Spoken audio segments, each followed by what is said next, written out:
ನಮಸ್ಕಾರ, ನಾನು ಪೃಥ್ವಿರಾಜ್ ಹಾರ್ನಹಳ್ಳಿ. ಮೆಟ್ರೋ ಪಿಲ್ಲರ್ಗೆ ಅಮ್ಮ ಮಗು ಬಲಿ ಪ್ರಕರಣ BMRCL ವಿರುದ್ಧ ನಮ್ಮ ಕರ್ನಾಟಕ ಸೇನೆ ಪ್ರತಿಭಟನೆಯನ್ನು ಮಾಡಿದೆ. ಮುಖ್ಯ ಕಚೇರಿಗೆ ನುಗ್ಗಿ ಪೀಠೋಪಕರಣಗಳನ್ನು ಧ್ವಂಸ ಮಾಡಲಾಗಿದೆ. ರಾಜ್ಯದಾದ್ಯಂತಲೂ ಕೂಡ ಸಾಕಷ್ಟು ಆಕ್ರೋಶ ವ್ಯಕ್ತವಾಗಿತ್ತು.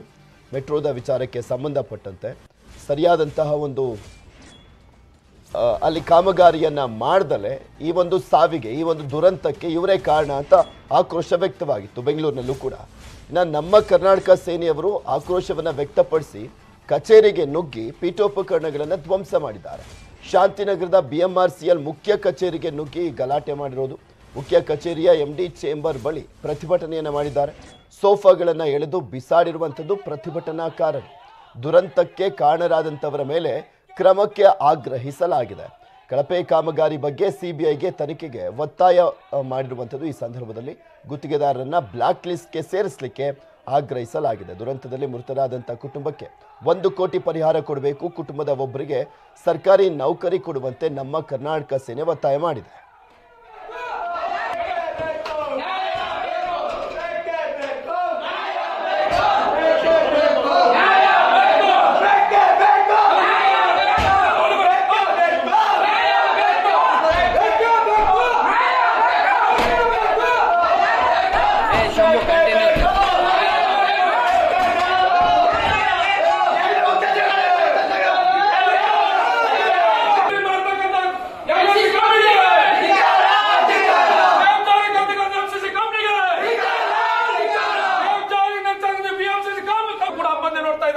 ಇವತ್ತು ನೀವು MD ಇದೀರಿ, ನಿಮ್ ಜವಾಬ್ದಾರಿ ಇರುತ್ತೆ.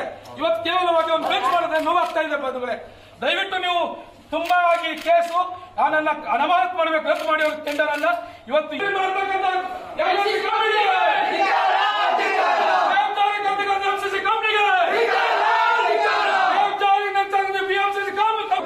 ನೋಡ್ತಾ ಇದ್ದಾರೆ. ಇವತ್ತು ನೀವು MD ಇದೀರಿ, ನಿಮ್ ಜವಾಬ್ದಾರಿ ಇರುತ್ತೆ. ಇವತ್ತು ಕೇವಲವಾಗಿ ಒಂದು ಬೆಂಚ್ ಮಾಡಿದ್ರೆ ನೋವಾಗ್ತಾ ಇದೆ ಬಂಧುಗಳೇ. ದಯವಿಟ್ಟು ನೀವು ತುಂಬಾ ಆಗಿ ಕೇಸು ನನ್ನ ಅನುಮಾನ ಮಾಡಬೇಕು, ರದ್ದು ಮಾಡಿ ಅವ್ರ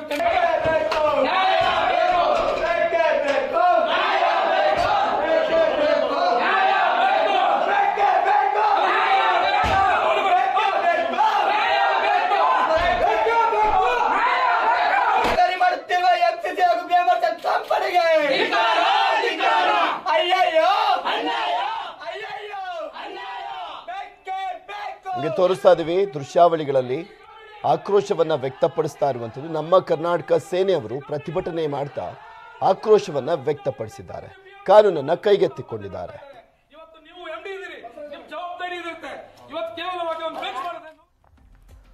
ಮೆಟ್ರೋ ಕಾಮಗಾರಿಯಿಂದ ಪದೇ ಪದೇ ಅವಾಂತರಗಳು ಸೃಷ್ಟಿ ಆಗ್ತಾನೆ ಇದೆ. ಪಿಲ್ಲರ್ಗೆ 2 ಬಲಿಯಾದ್ರೂ ಮತ್ತದೇ ನಿರ್ಲಕ್ಷ್ಯ.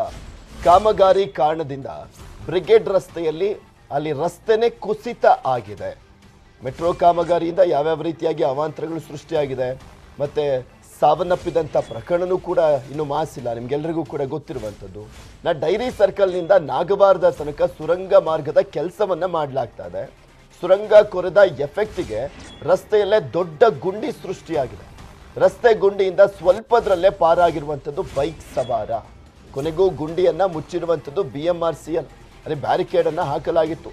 ಅಲ್ಲಿ ಗುಂಡಿ ಆಗ್ತಿದ್ದ ಹಾಗೆ ಪೊಲೀಸರು ಬ್ಯಾರಿಕೇಡ್ ಅನ್ನ ಹಾಕಿದ್ರು, ಯಾರು ಓಡಾಡದ ರೀತಿಯಲ್ಲಿ. ಯಾಕೆಂದ್ರೆ ಅಲ್ಲಿ ಯಮಸ್ವರೂಪಿಯಾಗಿದೆ ಆ ಗುಂಡಿ, ನಿಮಗೂ ಕೂಡ ಕಾಣಿಸ್ತಾ ಇದೆ. ಆ ಗುಂಡಿಯನ್ನು ನೋಡ್ಬೋದು ನೀವು ಕೂಡ. ಡೆಡ್ಲಿ ಸ್ಪಾಟ್ ಆಗಿತ್ತು ಅದು. ಸೊ ಹೀಗಾಗಿ ಅದನ್ನ ಕ್ಲೋಸ್ ಮಾಡಲಾಗಿತ್ತು ಆ ರೋಡನ್ನು.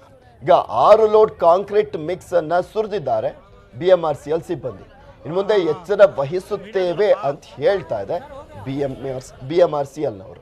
ಇದು ಮಾಮೂಲಿ ಅಲ್ಲ, ಮಾಮೂಲಿ ಡೈಲಾಗು. ಈ ರೀತಿಯಾದಂಥ ಘಟನೆ ಆದಂಥ ಸಂದರ್ಭದಲ್ಲಿ ಇನ್ನು ಮುಂದೆ ಎಚ್ಚರಿಕೆ, ಇನ್ನು ಮುಂದೆ ಎಚ್ಚರಿಕೆ, ಇನ್ನು ಮುಂದೆ ಎಚ್ಚರಿಕೆ ವಹಿಸ್ತೀವಿ ಅಂತ ಯಾವಾಗಲೂ ಕೂಡ ಅದೊಂದು ಸ್ಟ್ಯಾಂಡರ್ಡ್ ಹೇಳಿಕೆಯನ್ನು ಇಟ್ಕೊಂಡಿರ್ತಾರೆ. ಈಗ ನಾವು ನಿನ್ನೆ ಸುದ್ದಿಯನ್ನು ತೋರಿಸಿದ್ವಿ ಅದನ್ನು. ಈಗ BMRCL ಅವರು ಆ ಗುಂಡಿಯನ್ನು ಮುಚ್ಚಿರುವಂಥದ್ದನ್ನು ಕೂಡ ನಿಮಗೆ ತೋರಿಸ್ತಾ ಇದ್ದೀವಿ. ಕಾಂಕ್ರೀಟ್ ಮಿಕ್ಸ್ ಮಾಡಿ ಆ ಗುಂಡಿಯನ್ನು ಮುಚ್ಚಲಾಗಿದೆ. ಇದು ಸುರಂಗದ ಎಫೆಕ್ಟ್ನಿಂದಾಗಿ ಈ ರಸ್ತೆ ಕುಸಿತ ಆಗಿದೆ ಅನ್ನುವಂಥದ್ರ ಬಗ್ಗೆ ಮಾಹಿತಿ ಲಭ್ಯವಾಗ್ತಾ ಇದೆ. ಡೈರಿ ಸರ್ಕಲ್ನಿಂದ ನಾಗವಾರದ ತನಕ ಸುರಂಗ ಮಾರ್ಗದ ಕೆಲಸ ಆಗ್ತಾ ಇದೆ ಅಲ್ಲಿ. ಸೊ ಈ ಕಾರಣಕ್ಕೋಸ್ಕರನೇ ಇಲ್ಲಿ ಈ ಗುಂಡಿ ಆಗಿರುವಂಥದ್ದು ಅನ್ನುವಂಥದ್ರ ಬಗ್ಗೆ ಮಾಹಿತಿ ಲಭ್ಯವಾಗ್ತಾ ಇರುವಂಥದ್ದು. ಸೊ ಹೀಗಾಗಿ ಆ ಗುಂಡಿಗೆ 6 ಲೋಡ್ ಕಾಂಕ್ರೀಟ್ ಮಿಕ್ಸನ್ನು ಸಿಬ್ಬಂದಿ ಸುರಿದಿದ್ದಾರೆ. 6 ಲೋಡ್ ಕಾಂಕ್ರೀಟ್ ಮಿಕ್ಸನ್ನು ಸುರಿದಿದ್ದಾರೆ ಅಂದರೆ ಲೆಕ್ಕ ಹಾಕೊಳ್ಳಿ ಎಷ್ಟು ಆಳವಾಗಿ ಆ ಒಂದು ಗುಂಡಿ ಆಗಿತ್ತು ಅಂತ. ದೊಡ್ಡ ಮಟ್ಟದಲ್ಲೇ ಆಳದಿಂದ ಆ ಗುಂಡಿ ಕೂಡಿತ್ತು. ಸೊ ಹೀಗಾಗಿನೇ 6 ಲೋಡ್ ಕಾಂಕ್ರೀಟ್ ಮಿಕ್ಸನ್ನು ಮಾಡಿ ಸುರಿದಿದ್ದಾರೆ BMRCL ಸಿಬ್ಬಂದಿ.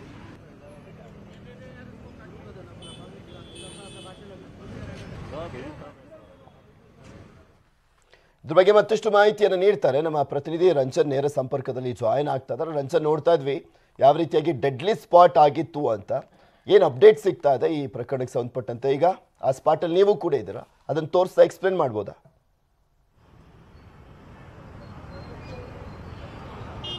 ಪೃಥ್ವಿ, ಈಗಾಗಲೇ ಏನು ನಿನ್ನೆ ಬ್ರಿಗೇಡ್ ರೋಡ್ನ ಜಾನ್ಸನ್ ರಸ್ತೆಯಲ್ಲಿ ಮೆಟ್ರೋ 2ನೇ ಕಾಮಗಾರಿಯಿಂದಾಗಿ ಗುಂಡಿ ಬಿದ್ದಿತ್ತು. ಈಗ ಅದನ್ನು ಮುಚ್ಚೋಕೆ ಮುಂದಾಗಿರುವಂಥದ್ದು BMRCL. ಈಗ ಸ್ಥಳದಿಂದಲೇ ನಾನು ನಿಮಗೆ ನೇರ ದೃಶ್ಯಾವಳಿಗಳನ್ನು ತೋರಿಸ್ತಾ ಹೋಗ್ತೀನಿ, ನೋಡ್ತಿರ್ಬೋದು.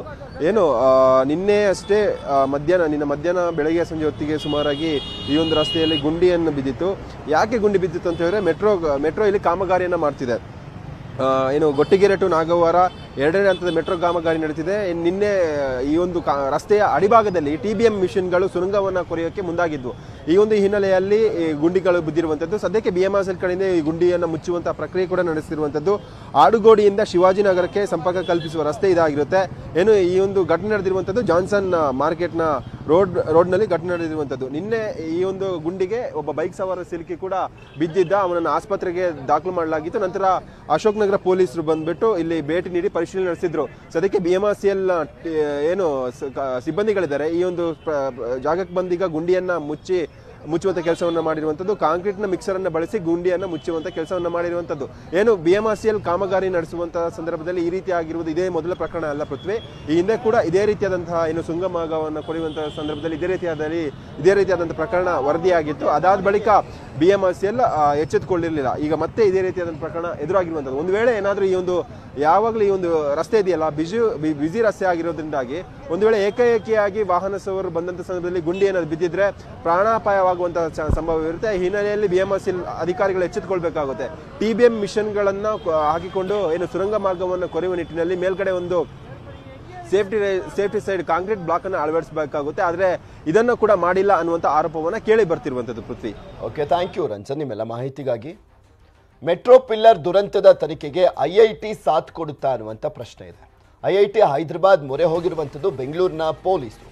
ಲೋಪ ಎಲ್ಲಾಯಿತು, ಹೇಗಾಯಿತು, ಯಾರದ್ದು ತಪ್ಪಿರುವಂಥದ್ದು, ಹೇಗಾಯಿತು ಈ ದುರಂತ ಅನ್ನುವಂಥದ್ರ ಬಗ್ಗೆ ಮಾಹಿತಿಯನ್ನು ಪಡ್ಕೊಳ್ಳಿಕ್ಕೆ ತನಿಖೆಯನ್ನು ಮಾಡುವಂಥ ನಿಟ್ಟಿನಲ್ಲಿ IIT ಹೈದರಾಬಾದ್ ಮೊರೆ ಹೋಗಿದ್ದಾರೆ ಪೊಲೀಸರು. ಈಗಾಗಲೇ IISCಯ ಅಧ್ಯಯನ FSL ತಜ್ಞರಿಂದಲೂ ಕೂಡ ಅಧ್ಯಯನ ಮಾಡಲಾಗ್ತಾ ಇದೆ. ಈಗ IIT ಹೈದರಾಬಾದ್ ಮೊರೆ ಹೋಗಿದ್ದಾರೆ ಬೆಂಗಳೂರಿನ ಪೊಲೀಸ್ ಇಲಾಖೆ. IISC ವರದಿ ಬೇಡ ಅಂತ ಹೇಳಿದ್ದಾರಂತೆ ಬೆಂಗಳೂರಿನ ಪೊಲೀಸರು. IISC ವರದಿ ಬೇಡ ಅಂದಿದ್ಯಾಕೆ ಬೆಂಗಳೂರಿನ ಪೊಲೀಸರು ಅನ್ನುವಂಥ ಪ್ರಶ್ನೆ ಸಹಜವಾಗಿ ಕಾಡುತ್ತೆ. IIT ಹೈದರಾಬಾದ್ ವರದಿ ಮೊರೆ ಹೋಗಿದ್ದಾದರೂ ಯಾಕೆ ಪೊಲೀಸರು? ಇದು ಹೈದರಾಬಾದ್ IIT ತಂಡ ಬೆಂಗಳೂರಿಗೆ ಆಗಮಿಸುವಂಥ ಸಾಧ್ಯತೆ ಇರುವಂಥದ್ದು. IISCಯ ವರದಿ ಬೇಡ ಅಂತ ಹೇಳಿದ್ದಾರೆ. ಆದರೆ ಯಾವ ಕಾರಣಕ್ಕೋಸ್ಕರ ಅವರ ವರದಿ ಬೇಡ ಅಂತ ಹೇಳ್ತಾ ಇರೋದು? IIT ಹೈದರಾಬಾದ್ ವರದಿನೇ ಬೇಕು ಅಂತ ಯಾಕೆ ಪಟ್ಟನ್ನು ಹಿಡ್ಕೊಂಡು ಕೂತಿದ್ದಾರೆ? ಅವ್ರು ಏನು ಸ್ಪೆಷಲ್ ಆಗಿ ಮಾಡ್ತಾರೆ? ಇವ್ರು ಯಾಕೆ ಒಂದು ವರದಿಯನ್ನು ಅಂದರೆ ಬೆಂಗಳೂರು ಪೊಲೀಸರು ನಿರೀಕ್ಷೆ ಮಾಡದಂತೆ ವರದಿ ಬಂದಿಲ್ಲ ಅಂತನಾ, ಅಥವಾ ಸರಿಯಾದ ರೀತಿಯಲ್ಲಿ ಬೆಂಗಳೂರಿನವರೇ ಅನ್ನುವ ಕಾರಣಕ್ಕೋಸ್ಕರ ಸರಿಯಾದ ಒಂದು ಮಾಹಿತಿ ಸಿಗಲ್ಲ ಅನ್ನುವ ಕಾರಣನ ಇಲ್ಲಿ ಗೊತ್ತಿಲ್ಲ. ಬಟ್ ಪೊಲೀಸರು ಅದ್ರ ಬಗ್ಗೆ ಇನ್ನೂ ರೀಸನ್ ಕೊಟ್ಟಿಲ್ಲ ಅಂತ ಕಾಣಿಸುತ್ತೆ. ಇಂದು ಹೈದರಾಬಾದ್ IIT ತಂಡ ಬೆಂಗಳೂರಿಗೆ ಆಗಮಿಸುವಂಥ ಸಾಧ್ಯತೆ ಇದೆ ಅಂತ ಹೇಳಲಾಗ್ತಾ ಇದೆ. ಅವ್ರು ಬಂದು ಏನಾಗಿದೆ ಅನ್ನುವಂಥದ್ರ ಬಗ್ಗೆ ಇನ್ನಷ್ಟು ಪೊಲೀಸರಿಗೆ ಮಾಹಿತಿಯನ್ನು ಕೊಡುವಂಥ ಸಾಧ್ಯತೆ ಇದೆ ವರದಿಯನ್ನು ತಯಾರಿಸಿ.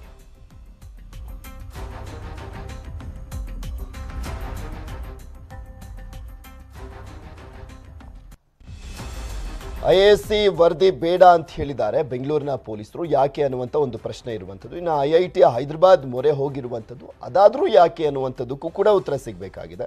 BMRCL ಸಲಹಾ ಸಮಿತಿಯಲ್ಲಿದೆ IISC. ಸೊ ಈ ಕಾರಣಕ್ಕೋಸ್ಕರ ಅವರ ವರದಿ ಬೇಡ ಅಂತ ಹೇಳಿರುವಂಥದ್ದು. ಅವರ ಪರವಾಗಿ ವರದಿಯನ್ನು ಕೊಡ್ತಾರೆ ಎನ್ನುವ ಕಾರಣ ಇರಬಹುದೇನೋ.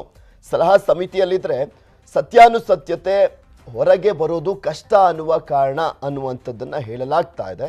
ಇನ್ನು ಪೊಲೀಸರ ನಿರ್ಧಾರ IISC ವಿಶ್ವಾಸಾರ್ಹತೆ ಬಗ್ಗೆ ಪ್ರಶ್ನೆಯನ್ನು ಮೂಡಿಸಿದಂತಲ್ವಾ ಅನ್ನುವಂಥನು ಪ್ರಶ್ನೆನೂ ಕೂಡ ಬರುತ್ತೆ. IISC ಅಧ್ಯಯನಕ್ಕೆ ಪೊಲೀಸರು ಹೇಳಿರಲಿಲ್ವಂತೆ.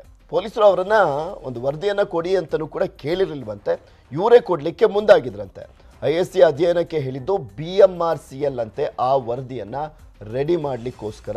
ಸೊ ಹೀಗಾಗಿ ಅವ್ರ ಪರವಾಗಿ ಏನಾದರೂ ಕೊಟ್ಟರು ಕೊಡ್ಬೋದು. ಅಕಸ್ಮಾತ್ ನಾವು ಅವರು ಸತ್ಯಾನುಸತ್ಯತೆವಾಗೇನೆ ವರದಿಯನ್ನು ಕೊಟ್ಟಂತ ಸಂದರ್ಭದಲ್ಲಿ ಅದಾದ್ಮೇಲೆ ಮತ್ತೆ ವಿರೋಧಕ್ಕೆ ಕಾರಣವಾಗಬಹುದೇನೋ ಅನ್ನುವ ಕಾರಣಕ್ಕೋಸ್ಕರ ಪೊಲೀಸರು ಎಚ್ಚೆತ್ತುಕೊಂಡಿದ್ದಾರೆ. ಮೀಸಲಾತಿ ವಿಚಾರಕ್ಕೆ ಟ್ವಿಸ್ಟ್, ಸರ್ಕಾರಕ್ಕೆ ಡಬಲ್ ಮುಜುಗರ. ಹೈಕೋರ್ಟ್ನಿಂದಲೂ ಕೂಡ ತಡೆ, ಪಂಚಮಸಾಲಿಗಳಿಂದಲೂ ಪಂಚ್. ಸಿಎಂ ಮನೆಗೆ ಮುತ್ತಿಗೆ ಅಂತೆ, ಶಿಗ್ಗಾವಿಯಲ್ಲಿ ಸೆಕ್ಯೂರಿಟಿ ಟೈಟ್. ಮೀಸಲಾತಿ ವಾರ್.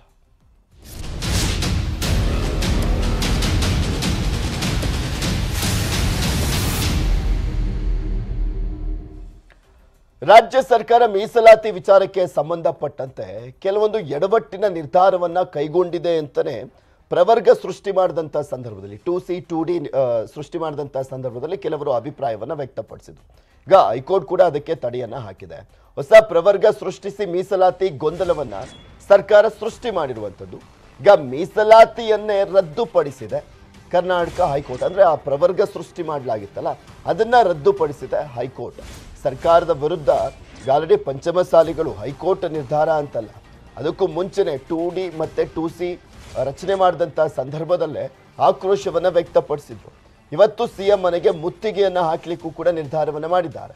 ಇಂದು ಶಿಗ್ಗಾವಿಯಲ್ಲಿರುವಂಥ ಸಿಎಂ ಬೊಮ್ಮಾಯಿ ಅವರ ಮನೆಗೆ ಮುತ್ತಿಗೆಯನ್ನು ಹಾಕಲಾಗುತ್ತೆ.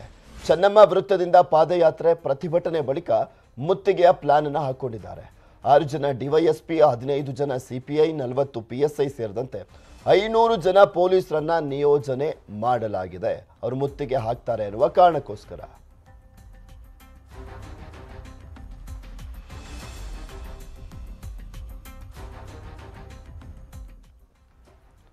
ಹೊಸ ಕೆಟಗರಿಯನ್ನ ರೂಪಿಸಿ ಪಂಚಮಸಾಲಿ ಹಾಗೂ ಒಕ್ಕಲಿಗರಿಗೆ ಮೀಸಲಾತಿ ಕಲ್ಪಿಸುವಂತ ಸರ್ಕಾರದ ಪ್ಲಾನ್ಗೆ ಹೈಕೋರ್ಟ್ ಬ್ರೇಕ್ ಬಿದ್ದಿದೆ. ಹಾಗಾದ್ರೆ ಮೀಸಲಾತಿಗೆ ಹೈಕೋರ್ಟ್ ಬ್ರೇಕ್ ಅನ್ನ ಹಾಕಲಾಗಿದೆಯಲ್ಲ, ಅದ್ರ ಬಗ್ಗೆ ಒಂದು ಸಾರಾಂಶ ನಿಮ್ಮ ಮುಂದೆ ಇಡ್ತಾ ಹೋಗ್ತೀವಿ. ಸರ್ಕಾರದ ಹೊಸ ಮೀಸಲಾತಿಗೆ ಹೈಕೋರ್ಟ್ ಬ್ರೇಕ್ ಅನ್ನು ಹಾಕಿರುವಂಥದ್ದು. ಹೊಸ ಪ್ರವರ್ಗ 2D ಮತ್ತೆ 2C ಅನ್ನ ಸೃಷ್ಟಿ ಮಾಡಿತ್ತು ಸರ್ಕಾರ. ಹೈಕೋರ್ಟ್ ಅದಕ್ಕೆ ಬ್ರೇಕ್ ಹಾಕಿದೆ. ಯಥಾಸ್ಥಿತಿಯನ್ನ ಕಾಯ್ದುಕೊಳ್ಳುವಂತೆ ಕೋರ್ಟ್ ಸೂಚನೆಯನ್ನ ಕೊಟ್ಟಿದೆ. ಈ ಹಿಂದೆ ಯಾವ ರೀತಿಯಾಗಿತ್ತು ಅದನ್ನೇ ಕಾಯ್ದುಕೊಳ್ಳುವಂತೆ ಸೂಚನೆಯನ್ನ ಕೊಟ್ಟಿದೆ. ಮುಂದಿನ ವಿಚಾರಣೆ ಜನವರಿ 30ಕ್ಕೆ ಮುಂದೂಡಿಕೆ ಆಗಿದೆ. ಸರ್ಕಾರಕ್ಕೆ ಸಂಕಷ್ಟವನ್ನ ತಂದಿಟ್ಟಿರುವಂಥದ್ದು ತರಾತುರಿಯ ಘೋಷಣೆಯಲ್ಲಿ.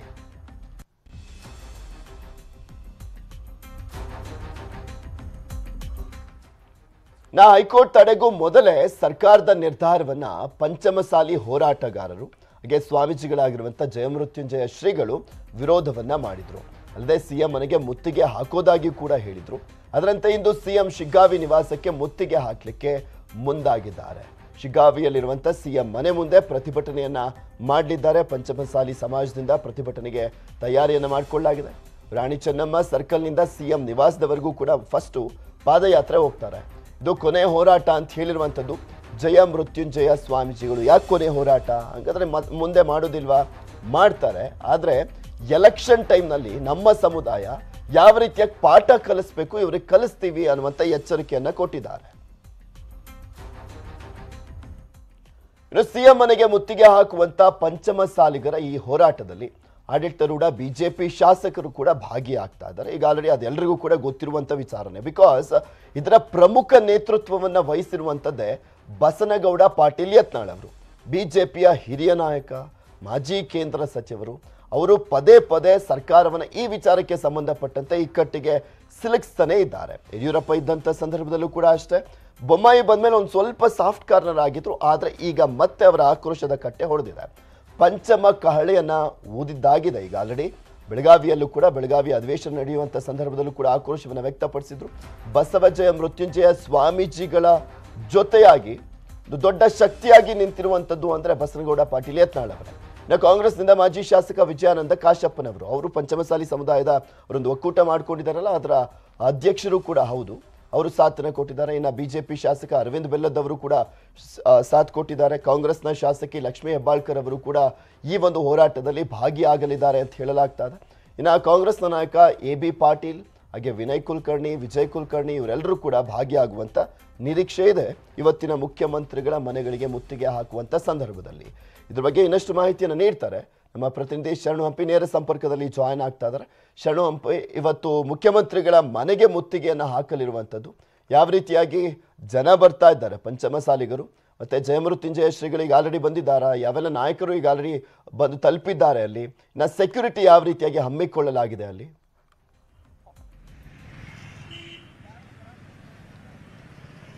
ಪೃಥ್ವಿರಾಜ್, ಪಂಚಮಸಾಲಿ ಸಮುದಾಯದವರು ಕಳೆದ ಒಂದು ದಶಕದಿಂದನೂ ಕೂಡ ಹೋರಾಟವನ್ನು ಮಾಡ್ತಾ ಇದ್ದಾರೆ.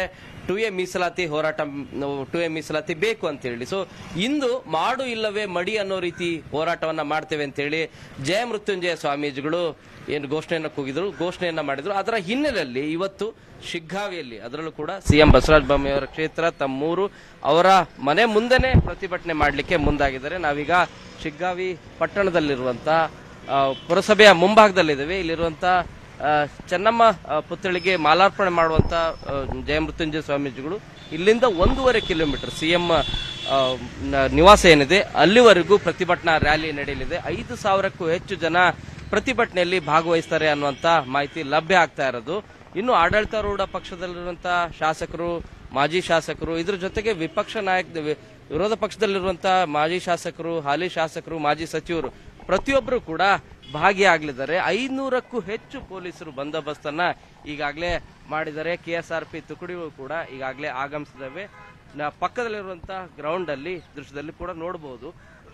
ಈ ಹಿಂದೆ 2 ತಿಂಗಳ ಹಿಂದೆ ಇದೇ ಶಿಗ್ಗಾವಿ ನಗರದಲ್ಲಿ ಪಂಚಮಸಾಲಿ ಸಮುದಾಯದ ಮುಖಂಡರು, ಸಮುದಾಯದ ಸದಸ್ಯರೆಲ್ಲರೂ ಕೂಡ ಭಾರಿ ಬೃಹತ್ ಪ್ರತಿಭಟನೆಯನ್ನ ಮಾಡಿದ್ರು. 1 ಲಕ್ಷಕ್ಕೂ ಹೆಚ್ಚು ಜನ ಸೇರಿದ್ರು. ಅಲ್ಲಿ ಆಗ ಪಂಚಮಸಾಲಿ ಸಮುದಾಯದವರು ತಮ್ಮ ಪ್ರಮುಖವಾದಂತಹ ಬೇಡಿಕೆ ಏನಿತ್ತು, ನ್ಯಾಯಯುತವಾದಂತಹ ಬೇಡಿಕೆ ಅಂತ ಹೇಳಿ ಹೇಳ್ತಿರುವಂತಹ ಪಂಚಮಸಾಲಿ ಸಮುದಾಯದವರು 2A ಮೀಸಲಾತಿಯನ್ನ ನಮಗೆ ಕೊಡಿ, ಯಾಕಂದ್ರೆ ನಾವು ಆರ್ಥಿಕವಾಗಿ, ಸಾಮಾಜಿಕವಾಗಿ, ಶೈಕ್ಷಣಿಕವಾಗಿ ಹಿಂದುಳಿದಿದ್ದೇವೆ, ಅದನ್ನ ಕೊಡಿ ಅಂತ ಹೇಳಿ ಪದೇ ಪದೇ ಹೋರಾಟವನ್ನ ಮಾಡ್ತಾನೆ ಬಂದಿದ್ದಾರೆ. ಇದು ಕೊನೆಯ ಹೋರಾಟ ಅನ್ನೋ ಅರ್ಥದಲ್ಲಿ ಜಯಮೃತ್ಯುಂಜಯ ಸ್ವಾಮೀಜಿಗಳು ಹೇಳಿರೋದು. ಇದಕ್ಕೆ, ಈ ಹೋರಾಟಕ್ಕೆ ಇವತ್ತು ಏನು ಸತ್ಯಾಗ್ರಹದ ರೀತಿಯಾಗಿ ಪ್ರತಿಭಟನೆಯನ್ನ ಮಾಡ್ತಾ ಇದ್ದಾರೆ. ಈ ಪ್ರತಿಭಟನೆಯಲ್ಲಿ ಅದ್ರ ಬಗ್ಗೆ ಏನಾದ್ರೂ ಮಾಹಿತಿ ಇದೆಯಾ ಮುಖ್ಯಮಂತ್ರಿಗಳ ಮನೆಯಲ್ಲಿ?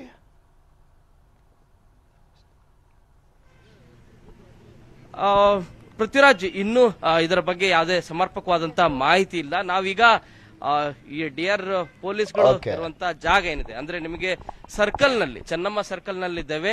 ಇಲ್ಲಿಂದ 1.5 ಕಿಲೋಮೀಟರ್ ಸಿಎಂ ಬಸವರಾಜ್ ಮನೆ ಇರೋದು. ಸೊ ಅಲ್ಲೂ ಕೂಡ ಮನೆಯ ಕುಟುಂಬದ ಸದಸ್ಯರಿದ್ದಾರೆ ಅನ್ನುವಂತ ಮಾಹಿತಿ ಈಗ ಲಭ್ಯ ಆಗ್ತಾ ಇರೋದು.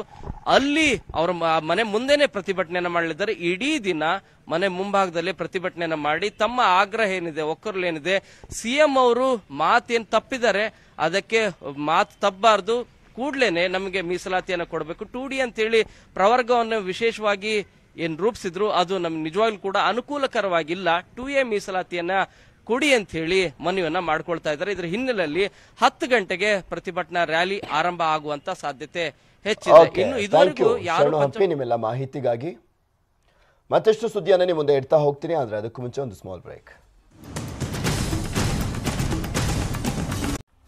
Welcome back. ವಿಧಾನಸೌಧದ ಎದುರು ಜಗಜ್ಯೋತಿ ನಾಡಪ್ರಭು, 24 ಅಡಿ ಎತ್ತರ, 8 ಕೋಟಿ ವೆಚ್ಚ, ಅಂಬೇಡ್ಕರ್ ನೆಹರು ನಡುವೆ ಬಸವಣ್ಣ ಕೆಂಪೇಗೌಡ, ಶಕ್ತಿ ಸೌಧಕ್ಕೆ ಶೋಭೆ.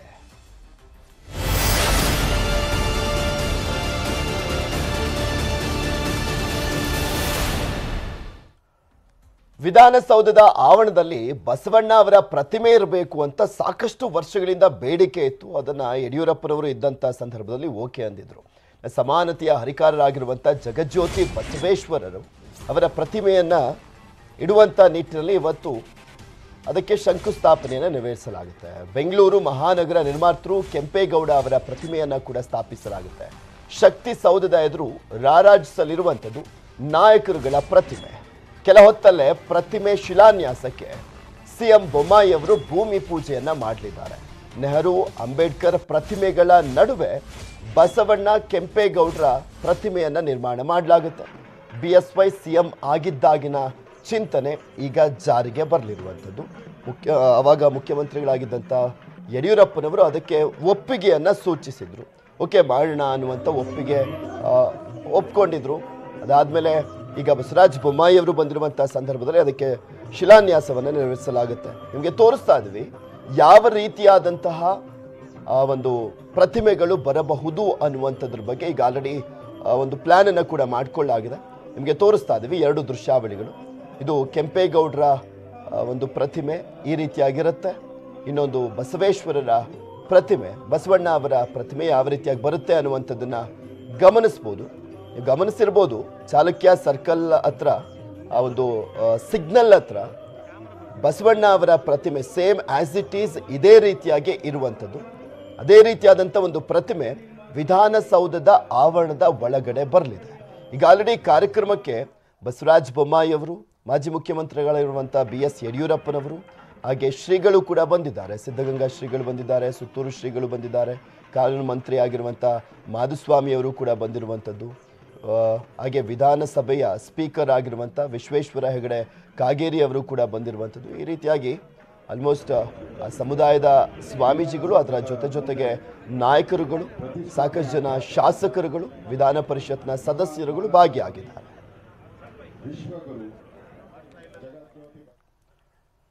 ಬೆಂಗಳೂರಿನಲ್ಲಿ ಲೇಡೀಸ್ PGಯಲ್ಲಿ ಗಲಾಟೆ, ಮಧ್ಯರಾತ್ರಿ ತನಕ ಮೊಬೈಲ್ ಬಳಸಿದಂಥ ವಿಚಾರಕ್ಕೆ ಸಂಬಂಧಪಟ್ಟಂತೆ ಗಲಾಟೆ ನಡೆದಿದೆ. ಕೇರಳ ಹಾಗೂ ಕರ್ನಾಟಕದ ಯುವತಿಯರ ನಡುವೆ ಈ ಗಲಾಟೆ ನಡೆದಿರುವಂಥದ್ದು. BTM ಲೇಔಟ್ನ PG ಒಂದರಲ್ಲಿ ಗಲಾಟೆ ಮಾಡಿಕೊಂಡಿದ್ದಾರೆ. BBMP ಡಾಕ್ಟರ್ ಸೃಷ್ಟಿಯಿಂದ ಹಲ್ಲೆಯನ್ನ ಮಾಡಲಾಗಿರುವಂಥ ಆರೋಪ ಮಾಡಲಾಗಿದೆ. ಕೇರಳದ ಯುವತಿ ಅನಿಲ ಹಲ್ಲೆಯನ್ನು ಮಾಡಿ ಬೈದ್ರು ಅನ್ನುವಂಥ ಆರೋಪವನ್ನು ಮಾಡಲಾಗಿದೆ. ಜನವರಿ 10ರ ತಡರಾತ್ರಿ ನಡೆದಿರುವಂಥ ಘಟನೆ ಇದು. ಕನ್ನಡ ಹಾಗೂ ಕನ್ನಡಿಗರ ಬಗ್ಗೆ ಕೇವಲವಾಗಿ ಮಾತನಾಡಿದ್ರಂತೆ, ಬೈದ್ರಂತೆ ಕೇರಳದ ಅನಿಲ. ಗಲಾಟೆ ಬಗ್ಗೆ ಮೈಕೋ ಲೇಔಟ್ ಠಾಣೆಯಲ್ಲಿ FIR ಕೂಡ ದಾಖಲಾಗಿದೆ. ಡಾಕ್ಟರ್ ಸೃಷ್ಟಿ ಕೊಟ್ಟಂತ ದೂರಿನ ಆಧಾರದ ಮೇಲೆ. Lot of changes are there. Yeah. Like so possessed, let them speak regarding their father. Why they should come and speak on my father? That's not what this is what I said. This is what I said. So you don't even understand Kannada, right? You are giving so much of force. Now like how little bit. In that little bit, the meanings a lot of changes are there. Yeah. ನಿಂಗೆ ಬೇಕಂದ್ರೆ ಅರ್ಥ ಮಾಡ್ಕೊ, ಇಲ್ಲ ಅಂದ್ರೆ ಬಂದು ನನ್ನ ಮೇಲೆ ಕೈ ಎತ್ತೋದು ಹೊಡಿಯೋದು ಮಾಡಿದ್ರೆ ಸರಿ ಇರಲ್ಲ. ನಾನು ಹೊಡಿಯಕ್ ಬರಬೇಡ, ನನಗೆ ಹೊಡಿಯಕ್ಕೆ ಕೈ ಹಿಡಿಯಕ್ಕೆ ಇಂಥವೆಲ್ಲ ಮಾಡಕ್ ಬಂದ್ರೆ ಸರಿ ಇರಲ್ಲ. ಸರಿ ಇರಲ್ಲ. ನಡಿ ಆ ಕಡೆ, ನಡಿ ಆ ಕಡೆ, ನಡಿ. ಹೌದು, ಶೌಟ್ ಮಾಡ್ತಾ ಇದ್ದೀನಿ. ಇದು ವಾಶ್ರೂಮ್, ನನ್ನ ವಾಶ್ರೂಮ್ ಒಳಗಡೆ ಇವಾಗ ನನ್ನ ಪರ್ಟಿಕ್ಯುಲರ್ ಟೈಮು. ಜನವರಿ 10ರಂದು PGಯಲ್ಲಿ ಗಲಾಟೆ ಆಗಿದ್ದೇಕೆ? ಡಾಕ್ಟರ್ ಸೃಷ್ಟಿ ಅವರೇ ಸ್ವತಃ ಮಾತನಾಡಿದ್ದಾರೆ. ನ್ಯೂಸ್ 18 ಜೊತೆ ಬನ್ನಿ ಕೇಳೋಣ. ಅತಿ ಜೋರವಾಗಿ ಮಧ್ಯರಾತ್ರಿ 2 ಗಂಟೆ 3 ಗಂಟೆ ಮಾತನಾಡ್ತಾ ಇರ್ತಾರೆ. ಅದನ್ನ ಕಡಿಮೆ ಮಾತನಾಡು ಅಂತ ಹೇಳಿದಕ್ಕೆ ಕನ್ನಡದ ಯುವತಿ ಮೇಲೆ, ಅಂದ್ರೆ ವೈದ್ಯ ಆದಂತ ಡಾಕ್ಟರ್ ಸೃಷ್ಟಿ ಮೇಲೆ ಹಲ್ಲೆ ಮಾಡಿರ್ತಕ್ಕಂಥ ಘಟನೆ ಬೆಂಗಳೂರಿನ BTM ಲೇಔಟ್ ನಲ್ಲಿ ನಡೆದಿರ್ತಕ್ಕಂಥದ್ದು. ಜೊತೆಗೆ ಈಗ ನಮ್ಮ ಜೊತೆಗೆ ಡಾಕ್ಟರ್ ಸೃಷ್ಟಿನೇ ಇದ್ದಾರೆ. ನೇರವಾಗಿ ಅವ್ರನ್ನೇ ಮಾತಾಡ್ಸೋಣ. ಮೇಡಮ್, ಎಕ್ಸಾಕ್ಟ್ ಆಗಿ ಏನಾಯ್ತು ಮೇಡಮ್ ಅವತ್ತು ರಾತ್ರಿ, ಅಂದ್ರೆ 10ನೇ ತಾರೀಕು ರಾತ್ರಿ ಏನಾಯ್ತು? ಅಷ್ಟು ಜೋರಾಗಿ ಅವರಿಗೆ ಎಷ್ಟು ದಿವಸಗಳಿಂದ ಮಾತಾಡ್ತಾ ಇದ್ದು, ಮತ್ತೆ ನೀವ್ ಏನ್ ಹೇಳಿದ್ರಿ? ಯಾಕಂದ್ರೆ ಇಮಿಡಿಯೇಟ್ ಆಗಿ ಹೊಡಿಬೇಕು ಅಂತಂದ್ರೆ ಏನಾದ್ರು ಒಂದು ಪ್ರೊವೋಕ್ ಆಗೋ ವರ್ಡ್ಸ್ ಅಂತ ಏನಾದ್ರು ಯೂಸ್ ಮಾಡಿದ್ರೆ ಏನಾಯ್ತು ಆಕ್ಚುಲಿ? ಸರ್, 10ನೇ ತಾರೀಕು ರಾತ್ರಿ ಬಂದ್ಬಿಟ್ಟು ಅವರು ತಡರಾತ್ರಿವರೆಗೂ ವಿಡಿಯೋ ಕರೆಯಲ್ಲಿ ನಿರತರಾಗಿರ್ತಾರೆ. ನಾನು ಅವ್ರ ಹತ್ರ 1-2 ಸಲ ಮನವಿನೂ ಮಾಡ್ಕೊಂಡಿರ್ತೇನೆ. ಈ ರೀತಿ ತಡರಾತ್ರಿ ತಾವು ವಿಡಿಯೋ ಕರೆಯಲ್ಲಿ ನಿರತರಾಗಿರೋದು ನನಗೆ ಸ್ವಲ್ಪ ಡಿಸ್ಟರ್ಬೆನ್ಸ್ ನ ಕಾಸು ಮಾಡುತ್ತೆ ಅಂತ ಹೇಳಿ. ಅದಾದ ನಂತರ ಏನ್ ಮಾಡ್ತಾರೆ, ವಿಡಿಯೋ ಕರೆಯಲ್ಲಿದ್ದ ಆಕೆ ಅನ್ಯ ವ್ಯಕ್ತಿಗೆ, ಅಂದ್ರೆ ವಿಡಿಯೋ ಕರೆಯಲ್ಲಿದ್ದಂತಹ ಅನ್ಯ ಅಪರಿಚಿತ ವ್ಯಕ್ತಿಗೆ ನನ್ನನ್ನ ತೋರಿಸಲಿಕ್ಕೆ ಶುರು ಮಾಡ್ತಾರೆ. ಇದು ನನ್ನ ಪ್ರೈವೇಸಿಗೆ ಒಂದು ಥ್ರೆಟ್ ಅಂತ ನಾನು ಭಾವಿಸಿದ ಕೂಡಲೇ ನಾನು ಇಮಿಡಿಯೇಟ್ಲಿ ನಾನು ಅವರಿಗೆ ಆಪೋಸ್ ಮಾಡಿರ್ತೇನೆ, ರೆಸಿಸ್ಟ್ ಮಾಡ್ತೇನೆ. ನೀವು ಈ ರೀತಿ ಮಾಡೋದು ಸರಿಯಲ್ಲ ಅಂತ. ಆ ಒಂದು ಮಾತಿಗೆ ಅವರು, ಇದು BTM ಅಲ್ಲಿ ಸಿಕ್ಕಾಪಟ್ಟೆ ಮಲಯಾಳಿ ಜನಗಳಿದ್ದಾರೆ, ನೀನು ಈ ರೀತಿ ಮಾಡಿದ್ರೆ ಏನ್ ಬೇಕಾದ್ರೂ ನಾನು ಮಾಡ್ಲಿಕ್ಕೆ ಯೋಚನೆ ಮಾಡೋಲ್ಲ ಅನ್ನುವಂತಹ ಒಂದು ನನಗೆ ಧಮಕಿನ ಹಾಕ್ತಾರೆ ಅವರು. ಹಾಗಾಗಿ ನಾನು ಹೊರನಾಡಿನಿಂದ ಬಂದಂತಹ ನೀವು ಇಲ್ಲಿನ ಮೂಲ ಜನಗಳ ಮೇಲೆ ದಬ್ಬಾಳಿಕೆ ಮಾಡುವಂತದ್ದು ಸರಿಯಲ್ಲ ಅಂತ ಒಂದು ಆಕ್ಷೇಪವನ್ನ ನಾನು ವ್ಯಕ್ತಪಡಿಸಿರ್ತೇನೆ. ಆ ಮಾತಿಗೆ ಅವರು ಕನ್ನಡಿಗರು ಕೌಶಲ್ಯ ಇಲ್ಲದವರು ಅಂತ ಹೇಳಿರ್ತಾರೆ. ಮರುದಿನ ನಾನು ಇದನ್ನೇನೇ PG ಅವರ ಗಮನಕ್ಕೂ ಕೂಡ ತಂದಿರ್ತೇನೆ. 11ನೇ ತಾರೀಕು ರಾತ್ರಿ 10 ಗಂಟೆಗೆ ನಾನು ನನ್ನ ಕೆಲಸವನ್ನು ಮುಗಿಸಿ ಬಂದಂತಹ ಸಮಯದಲ್ಲಿ ನಾನು ಮನೆಯಲ್ಲಿ ಕನ್ನಡದಲ್ಲಿ ಮಾತಾಡ್ತಾ ಇರ್ತೇನೆ ಕರೆಯಲ್ಲಿ. ನಾನು ರೂಮಿನ ಒಳಗಡೆ ಆದ್ರೆ ನೀನು ಕನ್ನಡವನ್ನ ಮಾತಾಡಬೇಡ, ರೂಮಿನ ಒಳಗಡೆ ನೀನು ಇಂಗ್ಲಿಷನ್ನೇ ಮಾತಾಡಬೇಕು ಅನ್ನುವ ಒಂದು ಒತ್ತಡವನ್ನ ಕೂಡ ನನ್ನ ಮೇಲೆ ಹೇರಲಾಗುತ್ತದೆ. ಸೊ ಇದು ನನಗೆ ಇನ್ನೂ ನನ್ನ ಒಂದು ಪರ್ಸನಲ್ ಫ್ರೀಡಮ್ ಅಂತ ಏನಿದೆ, ಭಾಷಾಭಿಮಾನ ಅಂತ ಏನಿದೆ, ಅದು ಕನ್ನಡ ನಾಡಿನಲ್ಲೇ ಇದ್ಕೊಂಡು ನೀನು ಕನ್ನಡವನ್ನ ಮಾತಾಡಬೇಡ ಅನ್ನುವಂತಹ ಕೆಲವು ಮಾತುಗಳು ನನಗೆ ತುಂಬಾ ಧಕ್ಕೆಯನ್ನು ಉಂಟು ಮಾಡ್ತವೆ. ಸೊ ಧಕ್ಕೆಯನ್ನು ಉಂಟು ಮಾಡಿದ ತಕ್ಷಣವೇ ನಾನು ಅವ್ರಿಗೆ ಹೇಳ್ತೇನೆ, ನೀವು ಈ ರೀತಿ ಮಾತಾಡೋದು ಸರಿಯಲ್ಲ, ಇದು ಕನ್ನಡ ನಾಡು, ನಾನು ಕನ್ನಡ ನಾಡಿನಲ್ಲಿ ಇರೋದ್ರಿಂದ, ನನ್ನ ಮಾತೃಭಾಷೆ ಕನ್ನಡ ಆಗಿರೋದ್ರಿಂದ ನಾನು ಕನ್ನಡವನ್ನೇ ಮಾತಾಡ್ತೇನೆ ಅನ್ನುವಂತಹ ಒಂದು ಪದಗಳನ್ನ ನಾನು ಅದಕ್ಕೆ ಹೇಳಿರ್ತೇನೆ. ಅವ್ರಿಗೆ ಹೋಗ್ಬಿಟ್ಟು ಒಂದು FIR ಅನ್ನ ದಾಖಲೆ ಮಾಡಿದೆ. ಸೊ FIR ಮೈಕುಲೇಔಟ್ ಪೊಲೀಸ್ ಸ್ಟೇಷನ್ ನಲ್ಲಿ ದಾಖಲಾಗಿದೆ ಸರ್. ಅವ್ರ ಮೇಲೆ ಸೂಕ್ತ ಕ್ರಮಗಳನ್ನ ಕೂಡ ತಗೊಳ್ತೇವೆ ಅಂತ ಪೊಲೀಸರು ನಮಗೊಂದು ವಿಶ್ವಾಸ ಕೊಟ್ಟಿದ್ದಾರೆ. ಕೇವಲ 12 ಗಂಟೆಲೆ ಪಿಜಿಯನ್ನು ಖಾಲಿ ಮಾಡಿ ಈಗಾಗಲೇ ಪಿಜಿಯನ್ನು ಬಿಟ್ಟು ಕೂಡ ಆ ಹುಡುಗಿ ಹೋಗಿದ್ದಾಳೆ ಅನ್ನೋದು ಕೂಡ ಗೊತ್ತಾಗಿರ್ತಕ್ಕಂಥದ್ದು. ಕ್ಯಾಮರಾ ಪರ್ಸನ್ ಶ್ರೀನಿವಾಸಲು ಜೊತೆಗೆ ಮಂಜುನಾಥ್ ಚಂದ್ರ, ನ್ಯೂಸ್ 18 ಬೆಂಗಳೂರು. ಇಷ್ಟು ಈ ಕ್ಷಣದವರೆಗಿನ ಸುದ್ದಿಗಳು. ನೋಡ್ತಾರೆ ನ್ಯೂಸ್ 18, ಜಾಲ ನಮ್ಮದು, ಬಲ ನಿಮ್ಮದು.